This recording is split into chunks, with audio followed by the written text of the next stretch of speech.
Ladies and gentlemen, welcome to another episode of League Chat with the Stat. Thank you for joining me again on another episode this week.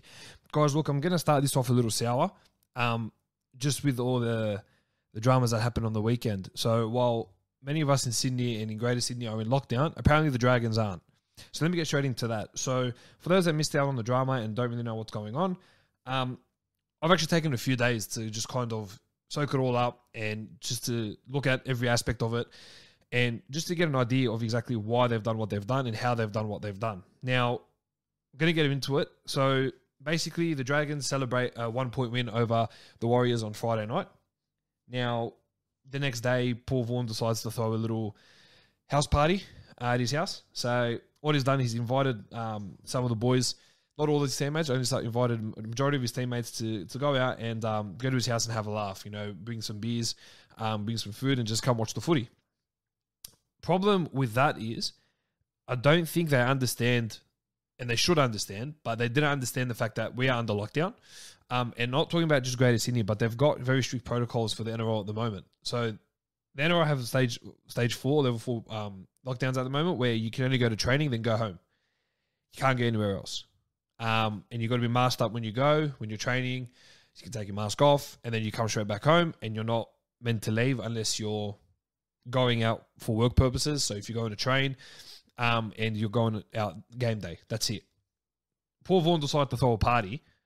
This idiot decided to go, hey, why don't I bring the boys over for a laugh? And you can't quieten 3 boys when you go to hang out. So he invites 13 of them. Now, they all go to his house and they decide to, just boys there hanging out. In what is in a normal setting, in a normal hangout, it's fine. Unfortunately, what's happened here is the boys decide to get a little bit loud. As the night goes on and as the footy gets played throughout the night.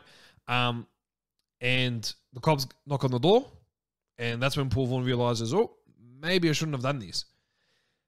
Opens the door to the cops. Players start running. So some were hiding under a bed. Some were hiding in the closets. Some ran home because they didn't live too far away from Paul Vaughan. Some decided to just sit around and not really care and not do much about it. Very poor form. Very, very, very poor form. The reason I say that it's poor form is because of the fact that the majority of Greater Sydney, everyone in Greater Sydney can't go out unless it's for work and it's an essential service to work and go home. Yeah, we've got 13 blokes here, 13, who decide, you know what, why don't we go to a mate's house and just have a laugh because everything is normal. In regards to the whole COVID thing, it's not really my topic, something I really want to talk about and get into. But it's very selfish of them for those that have small businesses or those that aren't considered an essential service, can't work, can't afford to pay bills, can't afford to pay rent. Yeah, the NRL is finding ways to continue the competition, except the fact that now, while they're trying to continue this comp, we've got players clowning around. It's enough that Josh Dugan got fined $25,000 for him going out to dinner. It's enough that 5 Bulldogs players, Dylan Napa, Brandon Wakeham, Aaron Shop, Corey Waddell, and Sione Katoa decide to go out and party all night, and one of them not woke up to training the next morning, and they're all hungover. The NRL need to get certain exemptions in different states for them to go out and play. The following players were at Paul Vaughan's house. So Paul Vaughan was the one that hosted it. You had Blake Laurie, Corey Norman, Daniel Alvaro, Jack Bird, Josh Kerr, Josh Maguire, Cade Ellis, Matt Duffy, Toro Fulma-Ono, Zach Lomax, Jack DeBell, and Gerard Bill. These were the guys at Paul Vaughan's house.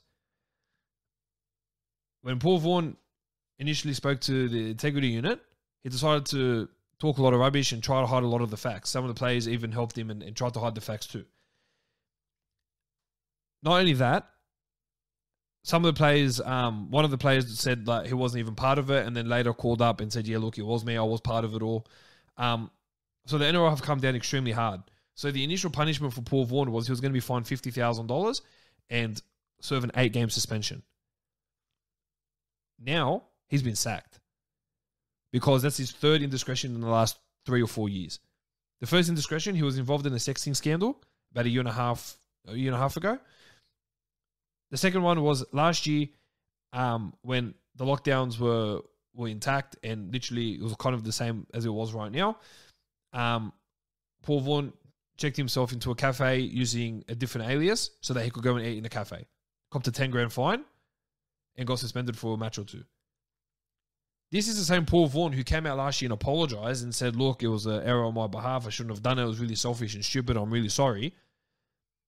Yet a year later, here we are talking about the same thing, except he's invited 12 of his mates, and there was rumored as well that the partners of these players were also there. I mean, already that exposes that bubble. These players have already left that bubble by going to his house, and even more that the partners are there to pick him up or just hang out at the house. So right now, the Dragons, these players, so not the Dragons themselves, but the players of the Dragons have now put the competition in serious threat to continue. Fines were handed out across the board. So Paul Vaughan, as I said, it was initially an 8-game suspension with a $50,000 fine. He got sacked. Now the Dragons fine these players accordingly based on their salaries, because they can't just give everyone a $50,000 fine if they don't earn anywhere near more than half of that coin. Blake Laurie copped a $20,000 fine. Corey Norman, $50,000. Daniel Alvaro, $15,000. Jack Bird, $25,000. Josh Kerr, $18,000. Josh Maguire, $12,000. Kader Ellis, $5,000. Matt Duffy, $23,000. Tyrell Fulmer-Ono, $12,000. Zach Lomax, $31,000. Jack DeBellin, $42,000. Gerard Bill, $2,000. These were the fines that were copped. Each of them needed to serve a game in suspension. The problem is they can't serve it all at once, because if they try to serve it all at once, they don't have enough players to play for the side against Manly next week.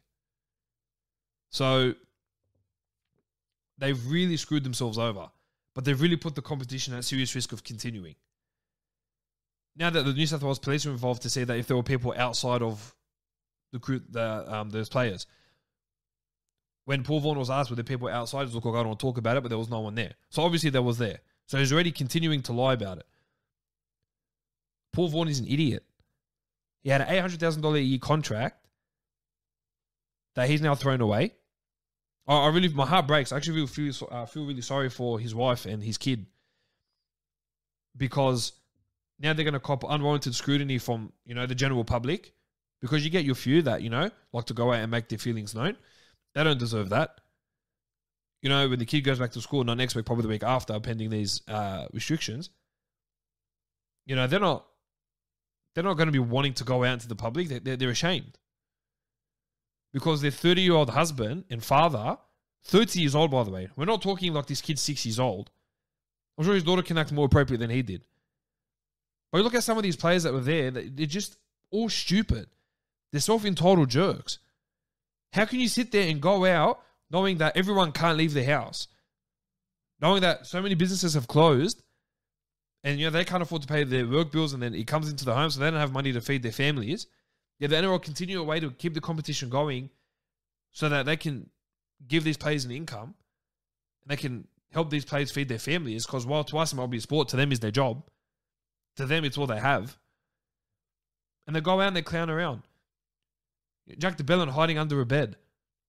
Players hiding in the closet. Duffy legging it, running 5 kilometers. DeBellin initially coming out and saying, I was walking my dog in the area. Bro, are you dumb?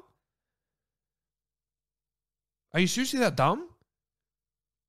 You've been away from the game for the last 2.5, 3 years, where the Dragons stood by you. The board stood by you. Griffin came in. New coach. McGregor had left. Griffin comes in. Could have said, Duffy's guy, I don't want to stand by this bloke, and let him go. But I stood with him. Stood by the case to get cleared, 3-4 games in. Now this guy wants to clown around and risk it all. It's pathetic. Like Corey Norman rocking up, for example, with personalised number plates in his car. Mate, if you're going to... One, you shouldn't be doing it. If you're going to do it, surely you'll make it a little bit more discreet. Rocking up, parking up at the front of the house. Are you stupid? But you look at some of these players who've been around the game long enough to know that they shouldn't be doing this. Every single one of them. But, again, Paul Vaughan. Jack DeBellin, Josh Maguire, another really disappointing one. Because Josh Maguire was brought in from the Cowboys to the Dragons for experience, for how to act off the field as well as on the field. Unfortunately, he roped himself right into it. 12 grand fine. Great example to lead these kids. Gerard Bill is on like a max $100,000 contract, fined $2 grand. Again, someone experienced. He's played over 150 games in NRL. He's run a comp. He's experienced. He knows what it takes to win comps and to be a part of a successful franchise. Unfortunately, he was there too. Matt Duffy, the guy can't even get a contract. $23,000 fine. Doesn't help when you're going to become jobless in October, November, and no one's interested. Do you see my point? Do you see where I'm going with this? Because there are so many people out there that can't work. But all these players care about themselves. They're self-entitled morons that think it's appropriate for them to go and do what they've done. Hey, Paul Vaughan's gone from earning a cracker income to now earning nothing.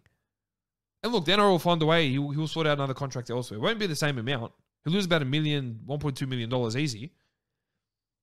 But, like for example, Corey Norman, he's off contract this year, doesn't have a club lined up. They're just not smart. Like they're so dumb. Footballers are dumb. These Dragons 13, the Bulldogs 5, Cronulla's 1. They're dumb. I don't see how dumb these players can be. I really don't get it. And so while we have to see here through another week of lockdowns, none of us can really leave our house, can't do much. Look, to be fair, I'll go out for a drive every now and again. I'm not going to sit there and act like I'm super perfect. I'll go out for a drive just to clear my head. Go out for a spin, maybe get something to eat, whatever. But if you know that you can't be doing it, especially you being an NRL player, especially you being put in that lockdown to keep the competition going, now comes into a massive hole because if the players have to go and get tested and then some of them become positive from that moment, from that time on Saturday, it puts a hole in the competition. They've embarrassed themselves. They've embarrassed their families. They've embarrassed the NRL, the fans, the sponsors, the board members of the Dragons, the coach. Poor Anthony Griffin. Honestly, that bloke brings everyone in. Everyone has a good relationship with him. Even players that played back in the days with the Broncos, that he doesn't coach anymore, love him. Because of that father figure he is to them. Unfortunately, these players go out and act like buffoons. And you get different people like Mark Riddell coming out saying, oh, look, he wasn't that bad and I didn't hear anything. And look, I appreciate that. But the reality is they've broken the rules. They've broken the NRL's rules and they've gone against what the government's put in for everyone else. If you jump on social media and you see the amount of people crying for their jobs, to be not that they're trying to consider their essential service, but they can't work. But here we are. We've got these boys running amok, having a laugh. And it's all innocent fun. Like what they did was go to their house and hang out. It's really innocent. But the seriousness of it is they can't go out amongst these lockdowns. They're meant to stay at home so that the COVID doesn't get into their squads so that it goes when they verse another opponent, they get exposed with something. Because then it shuts down the game. For it to return, who knows? Like I mentioned earlier, I touched on the NRL trying to get special exemptions. They have to get so many exemptions from each state to allow the game to continue. To go out game day, come back game like the same night. To train indoors and go straight home. I find it extremely disappointing that here we're back again. We're talking about this stuff for things that really, these guys are all over 20. Like they're all 25. Like they should know these. They're not children. But I'm sick and tired of this constant rubbish that, NRL's not hard enough on these fines and these suspensions. Paul Vaughan just lost his job because he couldn't resist the urge to host a little party after they won the night before. A member of the Dragon squad actually asked, I think it was Josh Maguire, in the press conference, where are the beers? Where are the beers? Which is post-game footy. I get it. Every club does that. It's fine. They wouldn't have given Paul Vaughan an idea to go out and get loose or to host something at his house. It's just pathetic because now we're sitting here and, these players have caught massive fines. Some don't have contracts beyond next year. I like to think of those players would be on their last warning as well because I think this is, and also I reckon this is a massive wake-up call to everyone in the NRL. That everything you're doing, you can't be doing it for yourself. You have to realize that there are people out there that are worse off than us, but also there are other players out there that are actually doing the right thing. They're really trying their best to not do something stupid, to just go out. Even go for a drive, even just to get out of the house. They're not even risking it. They're going straight to work, they're coming straight back home. Because a lot of the players are grateful and are thankful that they still get to work. They still get to go to their jobs at the end of the day. They still get to provide for their family. While many of those in Sydney can't. Look, I think it's poor. That's all I'll say on it. And all the backlash that they've copped, they deserve it all. Right now, look, a part of me does feel sorry for Paul Vaughan. How he's going to provide for his family, that does break my heart a little bit. But again, he'll find the club very soon. I feel for his family. I feel for those, that, like, his extended family as well. They just think, mate, this guy, what an absolute imbecile. And for all those players, I hope it's a wake-up call to everyone in the NRL that we can't halt the competition. It can't be stopped for whatever selfish reason they want to stop it for. There's no need for that. And I hope that this is the wake-up call they need so that these self-entitled jerks can realise that there's more to it than what it really is, and that they really need to start taking things into account. Because if the game comes to a halt because of this, it's not going to be good. It's not going to be good at all. I'll get straight into talking all things round 16. Storm 46 defeated the Roosters 0, and a very wet game, considering conditions were very poor. And it was an absolute masterclass from the Storm. Roosters started off okay. They started to match with Melbourne, gained a lot of decent field position. And then it was just one little play that turned the whole game around. Cameron Munster's kick down to Josh Adokar to the other side of the field. That was really what started it, and they just ran through them. They ran through the Roosters. Roosters, as I said, they started solid, but they just couldn't hold on to the ball. They made so many errors. They made about 15 errors all up the whole game.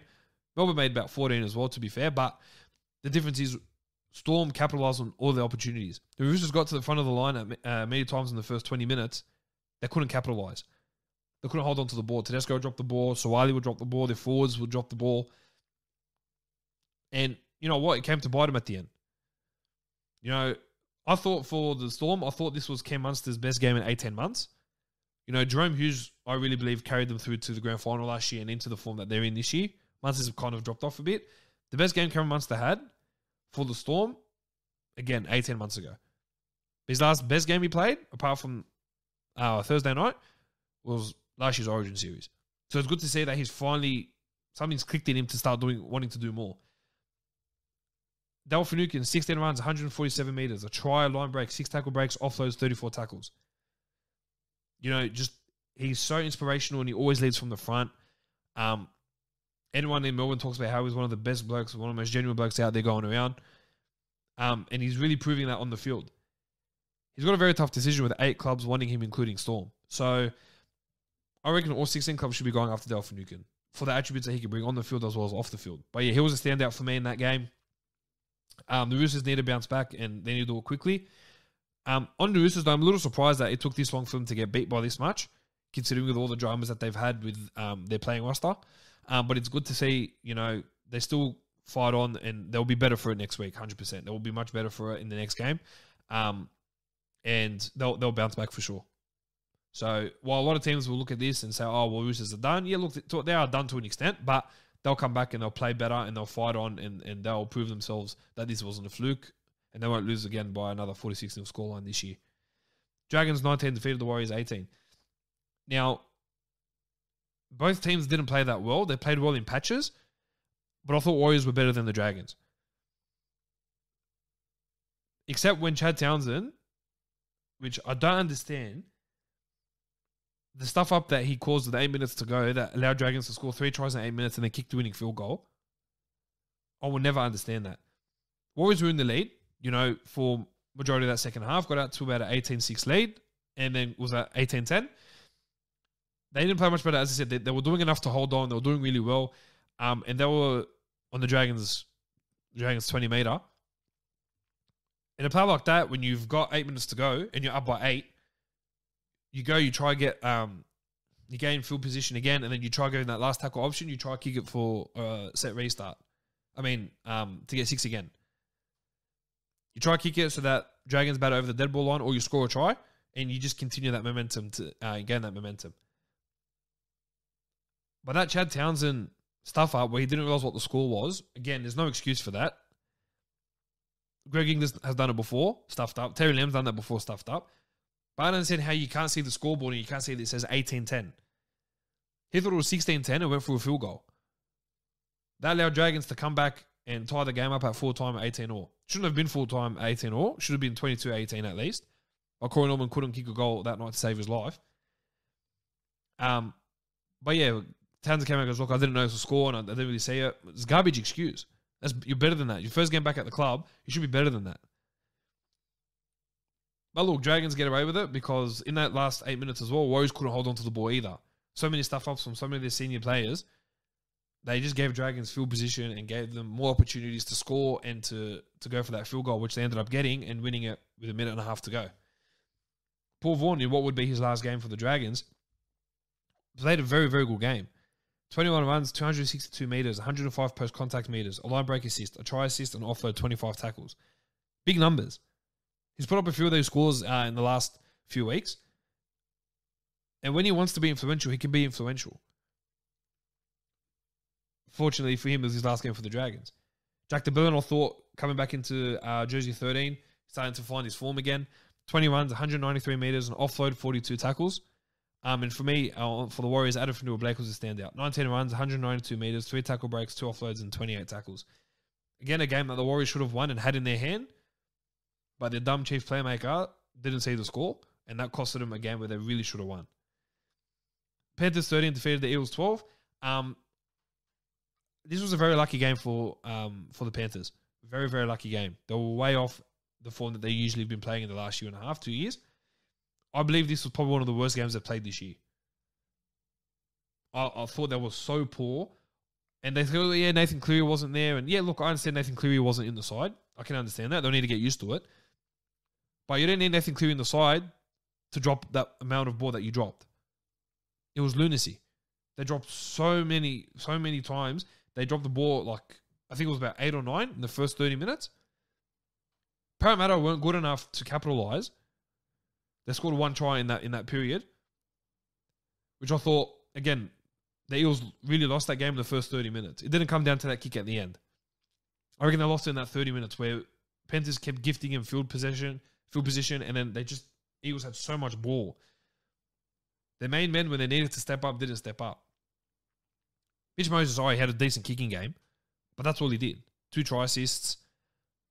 But when you're versing a side that's depleted, like to an extent depleted with Nathan Cleary missing, and they're making 8-9 errors, this proves to me why Parramatta aren't genuine premiership contenders. Because they couldn't put them away. Especially in that first 30. Gutherson needed to step up, did absolutely nothing. Especially in attack. It was very poor. Dylan Brown, haven't really seen much of him all year, to be quite honest. So it wasn't great. Joey Lussick doing his part for Reid Marnie, but nothing special. You know, the forwards were laying down the foundation, they were laying the platform, and Mitch Moses, the main man who needed to step up and really to solidify himself as a genuine threat for his side for the comp, didn't really do that for his side. Coming to that kick. Now, Mitch Moses has a 70 to 80%, what's the word I'm looking for? 70 to 80% kicking percentage in terms of his conversions.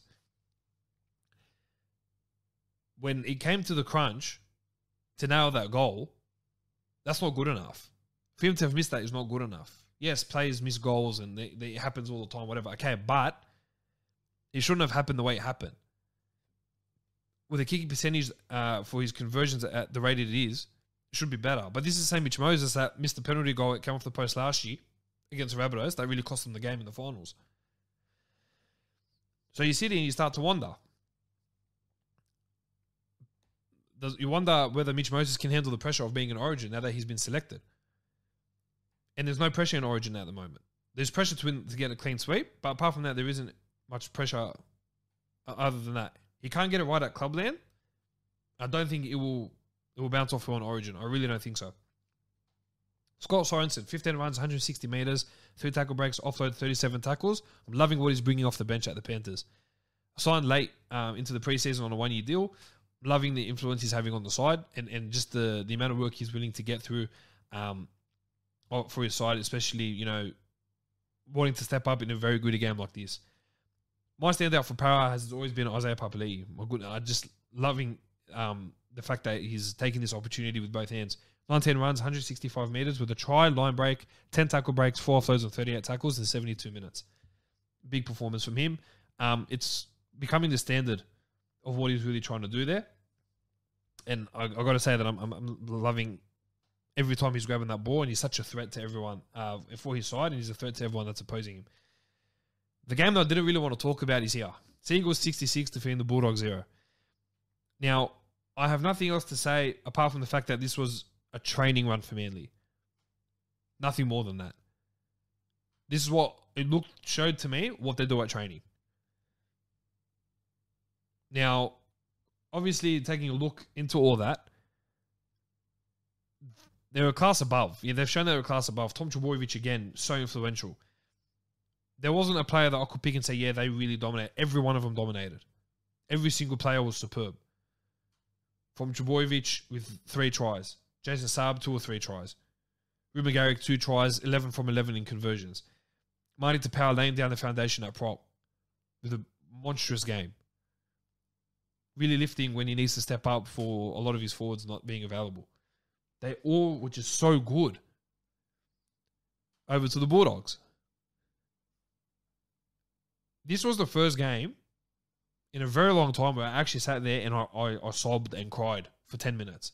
Like a kid. I have seen the worst of the worst in the last 5 years. But this was one of the hardest games I ever had to sit through and watch. So hard. I'm just very glad for those, obviously in this lockdown period, that there were no fans present at the game. Thank goodness. Thank goodness, because I can't imagine one Bulldogs fan being left at the stadium while the game was being played. That was so poor. This is the thing, yeah? We have 6 players missing. In any other club, it hurts. Roosters have had up to 10 at one stage missing. These are the players that were missing. Nick Kotrick hasn't done much for us this year. Dylan Napa has been garbage for 3 years, except one game. Corey Waddell, haven't even noticed him. Sony Katoa, probably one of the worst players I've ever seen play for the Bulldogs for a very long time, since Ben Roberts. And Aaron Schopp, who the only kid that I really see has potential. As well as Brandon Wakeham. These players, apart from Kotrick obviously, but the 5 others I just mentioned, should really sit there and be so ashamed of what they had to see their mates go through. So ashamed. These are the 5-6 big players that we're missing. We couldn't hold on to the ball. We couldn't defend. Credit to Manly. You know what I loved about it as a rugby league fan? I loved that Manly didn't kind of pull back a little bit and say, "Oh, we'll just relax a bit and we won't." No, they were full throttle. For that 80 minutes, they were full throttle. Especially in that second half, they just dominated, and it was so good to watch as a rugby league fan. Like, man, I love this. They're just piling on the points. It just shows the class and the management of the two sides. But for the Bulldogs, I've always said it'll get worse before it gets better. I just don't know when. And I don't know how they're going to bounce back from it. Those 5 players, or four of those 5 players will come back into the side this week, but that really puts a dent in what Trent Brad's trying to do at the side. I still know that he doesn't want to play half the players that he's got there, but he has no choice at the moment. But yeah, very hard to watch. And credit to Manly for absolutely destroying us. Taking nothing from them. They were phenomenal. And it just shows exactly where we are. And it just shows those players that sat there and watched their mates go through that, just how selfish they are as well. Titans 44 defeated the Raiders 6. Titans put in a much better performance. Still don't think they're all that good. They put in a much better performance against the Raiders side, who have just been garbage for the last 3 months. They've won 2 of their last 12, 13 or 14 games. I think it was 3 or 14 or 3 15 now. They've been so bad. So bad. The Titans turned it around. Jamal Fogarty has stepped it up again for the second time in like 4 or 5 weeks. He's, really finding himself as becoming a dominant half. Ash Taylor, I thought, played okay. But I think it's too little too late for him to get a new contract. But the forwards laid the platform. They did really well. The second that they got on top of the Titans, they just pushed through. Dave Fafita got sin-binned, and they scored 3 tries in 10 minutes. The Raiders couldn't turn it around. They couldn't turn around that momentum. They couldn't lead from the front. They couldn't dominate. Nothing is working there. With all the off-field drama that happened with George Williams and Joe Tarpanay and Josh Hodgson, and and all that. And Curtis Scott as well. Doesn't help the case. They've been so bad. And they were meant to get out of this fight a while ago, but now you kind of start looking at, all right, what's going on within the coaching staff as well? Why are they struggling to field a proper team? Why, if they're fielding a proper team, why aren't they gelling? Because I'm looking at these Raiders of like the Raiders of 2005, 2006, we were very irrelevant. We're always languishing at the bottom of the table. Now they're back there. It's been what I believe is a pathetic season for the club, with a lot of so many distractions and not being able to handle it. But look, Josh Papali'i continues to lead from the front at that club. 16 runs, 166 meters, 4 tackle breaks, 3 offloads, 19 tackles. Can't really put it all on the one guy to lead. At the moment, he's reminding me of the role that Payne Haas plays for the Broncos. Just putting in his gun performance week in, week out, doing his part for the team, and just seeing what happens after that. Jamin Jolloff, 15 runs, 149 meters, a tackle break, 18 tackles. Loving his input off the bench, loving the input he's had in the side this year. I think he's been having a great year, Jamin Jolloff, and is starting to solidify himself as a decent forward and one who's still young, but will make a name for himself in the years to come. Knights 38, Cowboys 0. The influence that Tom Trbojevic has in the Sea Eagles, I reckon Ponga has the same amount, and if not, very close to it. It's amazing how one player just comes back into that side and their whole squad is better. Like I've mentioned before with Thurston at the Cowboys. They completely embarrassed them. Ponga came in within 3 minutes, they had scored a try. Their whole spine played together for the first time in ages. Ponga's been out for the last 6 or so weeks. You look at the fact that Ponga, who's back in the side, Pierce was back in the side, mixing with Jake Clifford and Jaden Brayley. They haven't really played together much this year, having the whole squad there together and gelling. But they show that when they've got all those players together, they can really create something and they can do something special. Connor Watson coming off the bench scoring 2 tries. He's having a great year. Loving this ball playing lock role that he's been playing for the Knights. I think it's suited his game really, really well. For the Cowboys, they were dreadful. Missed tackles everywhere. So many errors. I mean, kind of this performance really reminded me of a performance that they started with in the first month of the season. Went back to square one. They were missing a few players as well, but still not good enough. 38-0. I mean, to a Knights side who are the best at being inconsistent. They're the best at it. I don't think it was the Tigers, but I think Knights have smashed them by now. They're so inconsistent. And look, a few more signings for the Knights in terms of their backs, they can really push to be a premiership side, but they're way off that mark at the moment. But it was good to see when their spine is together, just how well the team really works together. Makes those backs look really good. Credit to Dominic Young scoring another 2 tries. 18-year-old kid, little Jamal Idris clone. Good to see him running out there and getting amongst it all. But yeah, a performance to forget for the Cowboys. One that would need to erase off their memory very quickly. And hoping they don't go back to this anymore. Broncos 26 defeated the Sharks 18. Very good win from the Bronx. Very good win. The role of Katoni Staggs come back into that side at strike center, giving him early ball was so important. It's like honestly, the way he played was like he never left. It's like he was never injured. Tyson Gamble, Payne Haas, very influential for that side, especially in that win. They were so good.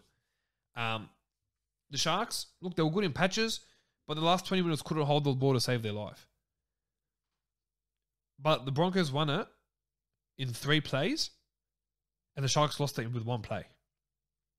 I'll start off with the Sharks. The Sharks lost that game when Tessinu scored that try for like 10 minutes to go. We cut through 80 meters and scored. Their lock, Toby Rudolph, didn't lock the scrum. I think it was Will Kennedy. So when the ball went out to Tessinu, he gunned it past Rudolph, who was in the defensive line. Why is Rudolph in the defensive line and Kennedy's out there locking the scrum? Because Rudolph missed that tackle. There was no one there at fullback. Kennedy was way too far ahead and couldn't get to Tessinu in time. Credit to Mulatado, almost got there in the end, but that defensive lapse by putting Rudolph there at lock, when he should have been locking the scrum, putting him there in the defensive line, That's where the Sharks lost the game. Where Broncos won the game, first off, that Tissinu try, like I mentioned, it's fantastic. Great individual effort from Tissinu. When the Sharks made a break down the middle of the field, and Jesse Ramian had the ball, was trying to go through, he was breaking tackles left, right, and center, and Tyson Gamble comes in and strips the ball off him. It makes that important tackle, that try-saving tackle, that really lifted the side. Last time that I made a try-saving tackle, they got pumped 46-0 and they couldn't rebound from it. That was from Xavier Coates on Dan Gagai. By Gamble doing that, lifted the squad, got into Jesse Ramian's face, made him know about it. Ramian not copping it, slapping him in the face twice, not copping it, but didn't bother him. He saved the team a try, especially at a point where they were 18 all. I thought it was really fantastic. And then the last play was Payne Haas. You know, where the Sharks put in a grubber with like 5 seconds to go, and Payne Haas was running from one side of the field to the other to bat that ball dead. It was very good. Very, very good. On Payne Haas, a phenomenal performance from him. 19 runs, 219 metres, 110 post-contact metres, a line break assist, a try assist, 2 tackle breaks, 2 offloads, 39 tackles. Phenomenal. Toby Rudolph, 16 runs, 164 metres, a line break assist, a tackle break, an offload, and 25 tackles. He's a key re-signing for the Sharks, and he was the best on the park for the Sharks that day, for sure. In the last game, Rabbitohs 38, defeating the Tigers 22. And the Rabbitohs literally, like the Sea Eagles against the Dogs, for the first half was just a pure training run. They just did the basics. They really just did the basics. They didn't have to do much against the Tigers. Some of the tries that they scored were just so easy. The Tigers were garbage. The last time they played together, they had lost 66-16 to the Storm. During the week at training, James Taylor came out and goes, yeah, look, the reason we haven't been doing so well is because, you know, you look at the Storm, everyone's talking, everyone's communicating, and outside no one's talking. How is no one talking? How is no one communicating on the field? How does everyone know what to do? Of course they've lost that many in a row. Of course they've been so poor. Luke Brooks, their main man, isn't talking in the side.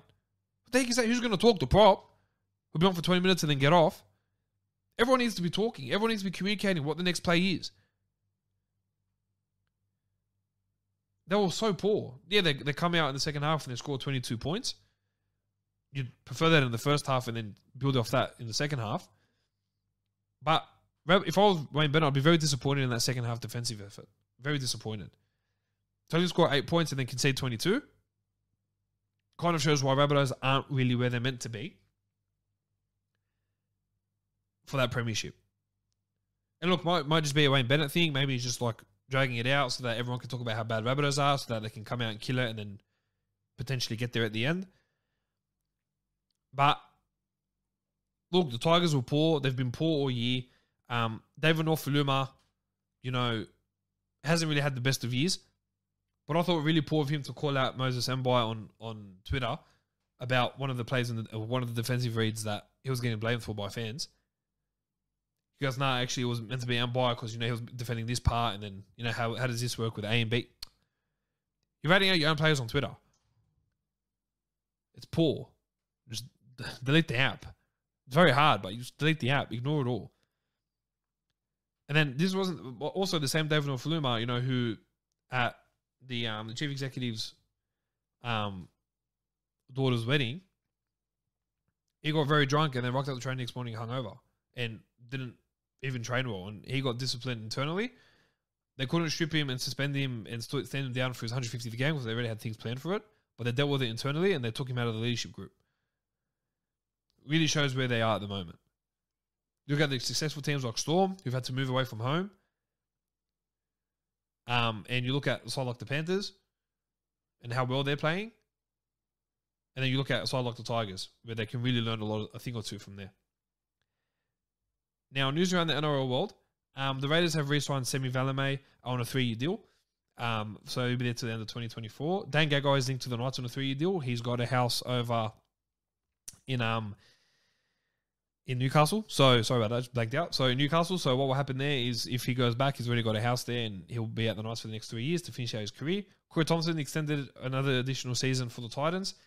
There are 8 clubs chasing Finucane apart from Storm. They are the Sharks, Cowboys, Knights, Titans, Dragons, Tigers, Broncos. A club that should be chasing them are the Bulldogs, but they're absolutely stupid because they're not. And they're trying to get TPJ instead, which is dumb.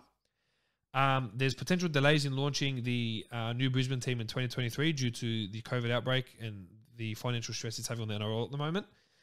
The Bulldogs will fine $50,000 for those 5 players going out and and partying. Those 5 players were fined a total of $9,750. But they've also been told to front the board over the next few days to learn of further punishments. Jason Riles signed the 3-year deal as assistant coach of the Roosters, which I think is a good acquisition to replace Craig Fitzgibbon.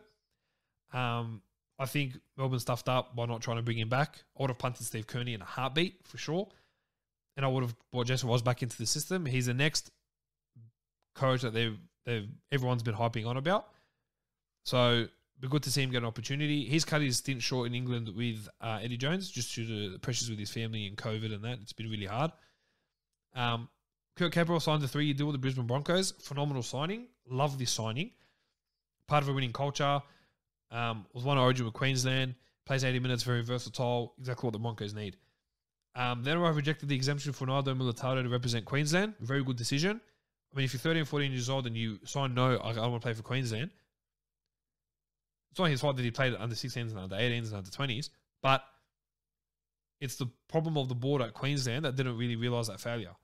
So, look, he kind of hyped up the kid and ruined it, but it is what it is. Now he'll go out and represent New Zealand if he's good enough, if he's playing well enough. If I see that he's been asked to join the New Zealand squad because they felt sorry for him what happened to Queensland and not on form, very, very poor move. Matt Lodge has been released by the Broncos immediately to sign a deal with the Warriors. So that saga's already over. It's amazing how Ben Eichen comes in 1 week and just changes everything. It's crazy. It's crazy how he does that. Anthony Milford has been told he won't be at the club next year. So he'll be trying to do his best to look for a new club. Wayne Bennett's actually backed him and said that if I was coaching next year, I will sign him on. So it's good to see that at least someone will sign him. Sean Kepi at the Seagulls has re-signed for an extra season. Originally re-signed till 2023. He's added an extra year till 2024. While Ruben Garrick and Brad Parker have re-signed to the end of 2023. Tigers have realised that TBJ won't be a good signing for him and have pulled out of the race. Smartest thing that they've done in a while. The Bulldogs and Dragons are still pretty keen on him. Very stupid again from those two sides. Broncos considering signing Aaron Woods and Ryan James. Now, they're looking to beef up their front row stocks and a bit of experience doesn't really hurt the side. The Dragons have tabled a 3-deal to Jaden Swan. I believe it's been done. Just waiting official confirmation from the Dragons. The Dragons are also chasing Will Hopewadi for an immediate release for him to go to the club to the end of next year. Considering he won't be re-signed beyond this year at the Dogs, I think it'd be a good opportunity for him to go to the Dragons. Why would they need him? I'm not sure. Maybe just for experience in their backline, but that's what the Dragons want at the moment. Trent Loiero has been upgraded to the top 30 side for the Storm and has re-signed his contract for 2 years. And Tyron Wishart has signed a deal with the Storm as well, immediately getting released from the Dragons. Tyson Gamble has verbally agreed to a contract extension with the Broncos for 2 years, waiting on official confirmation for that. Now the Broncos are looking to re-sign Tessinu and going to start opening contract talks with him. Daniel Tupou has re-signed to the end of 2023, and Lindsay Collins has re-signed for another 4 years. He's still coming off contract next year. He's re-signed until 2026. James Fisher-Harris has re-signed for 4 years with the Penrith Panthers on $800,000 a season. Jeremy Marshall-King has re-signed with the Dogs till 2023. Isaac Liu has confirmed the deal with the Titans for 3 years, officially put pen to paper today on that. And also, from what I'm hearing, Jermaine Tanua-Brown could be heading to the Dragons for the next few weeks. The Dragons are trying to propose a loan deal. I'm also hearing Tom Burgess might be heading to the Dragons immediately as well. Not the first time that Tom has been linked to the club. So it could be interesting to see what kind of forwards they use to get Paul Vaughan in. So we'll see what happens there. Now, discussing all things for State of Origin and the lineups and news and the team changes. Nathan Cleary, Jerome Luai and Daniel Saifidi are out due to a shoulder injury, knee injury to Luai and rib cartilage injury to Saifidi. Jack White and Mitch Moses will be the new halves pairings, and Dale Finucane will come into the side to replace Daniel Saifidi. For Queensland, Callum Ponga and Brimson are back in the side. Hamilton Tabuai-Fidow will make his debut. Cole Felt, Colin Hess and Andrew McCulloch are out of the side. Clint Gutherson and Stefano Tuakamanu were added to the New South Wales squad, with Nico Hines pushing to 18th man. Gutho and Tuakamanu will be 19th and 20th. And Dave Fifita lost at the judiciary and couldn't overturn that 1-game suspension. So Francis Molo will jump back in the side to replace him. for that game, and Tom Flegler will go to 18th man. Now, talking all things for round 17, the ins and outs and the whereabouts. Seagulls will come up against the Raiders. Ruben McGarrick will come in at fullback to replace Turbo, with Moses Sully coming in on the wing. Dylan Walker will replace Cherry Evans at starting halfback, with Cade Cuss on the bench. For the Raiders, Xavier Savage will make his proper debut at fullback, with Bailey Simonson being injured for the next few weeks with a toe injury. So Matt Frawley will jump in the halves with Sam Williams. Omar Gula will move to starting prop to replace Papali'i, and Ryan James comes on the bench for his first game in a few weeks. And Hudson Young will replace Whitehead, who copped a cut in the eye and a shoulder injury.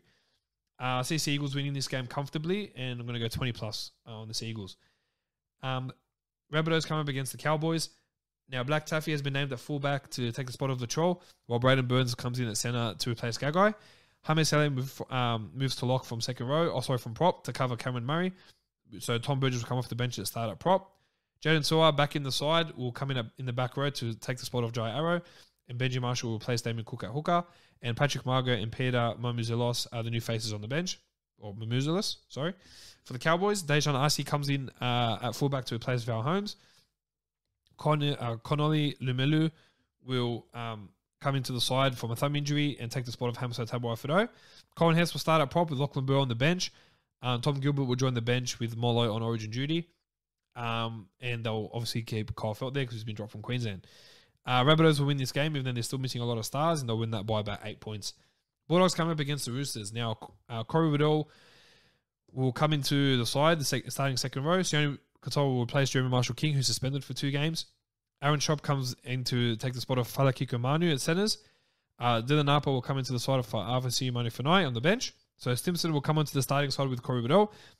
Jackson Topine has been downgraded to the reserves, which is very stupid. And Matt Dury out this week due to suffering another concussion. And the new faces on the bench are Ofahigi Ogden and Ranoff Fatoni. Now for the Roosters, Victor Radley comes back into the side after finishing his suspension. Now he will come into lock with Isaac Liu moving to the second row to take the spot of Angus Crichton. Billy Smith will play his first game in 2 years in the centres. Joey Manu will fill in at fullback for Tedesco. Matt Kuvalu is back in the side, taking the spot of Joseph Swiley on the wing. Now, Drew Hutchinson will swap with Lachlan Lamb, who's been moved to the bench. And Nat Butcher and Ben Thomas will take the spots of Fletcher Baker, who's in isolation, and Daniel Fafita, who's suspended for the week as well. Pretty obvious you're going to tip here. I'm going to back the Bulldogs anyway. Hopefully, they turn it around from their performance last week. And the Sharks will be coming up against the Warriors. For the Sharks, more than still sidelined with a calf injury that he suffered in the warm-up to that game. So Connor Tracy will move from centre to 5'8", and Will Chambers will go into the centres. Now, Braden Trindle will go back to the bench, and Maroni Hiroti drops to the reserves. A lot of changes here for the Warriors. For the Warriors here, Reece Walsh will come back into fullback and take the spot from Roger Tuivasa-Sheck, who will move out to the wing, and Ed Cossey drops out of the side. Matt Lodge will come into the starting prop to put Ken Evans to the bench. Matt Lodge will be making his Warriors debut. Now, Justin Varga will start at lock for Tohu Harris, who's injured his shoulder and out for a month. Bailey Simonen will start with Ben Moloch-Masila coming off the bench. Chad Townsend is out on the side with Cody Nikarima coming in, recovering from an ankle injury. And Rocco Belli will take the spot of Adam Pompey. I'm going to go for Sharks to win this game by 12 points. I think they'll be able to overcome last week's performance and be able to defeat a Warriors side who are missing a few reinforcements there. Now, guys, just to touch on back on the Dragons situation, obviously you kind of want what's best for all the players there. I do feel for Paul Vaughan, as I said, and I do hope he lands a new club somewhere down the line. I'm trying to stress the fact that, you know, you've got the Warriors who have been away for the last few years, who haven't gone and broken out any rules as well. Need to take that into consideration as well, because, you know, they've been phenomenal since they've been staying in the Central Coast because of COVID for the last few years. They're not seeing their families. They're not seeing their kids grow up. They're not being part of their lives because they need to come out here and work. So the Dragons players in the NRL really need to understand that so that we can keep the game going and continue to make sacrifices to keep this game being played for the entertainment of the fans, but also for them to keep their jobs as well. Guys, thank you for joining me on another episode of League Chat with the Stat. You can find me on Facebook, Instagram, and YouTube. So make sure you subscribe to our YouTube page and follow us on Instagram and Facebook.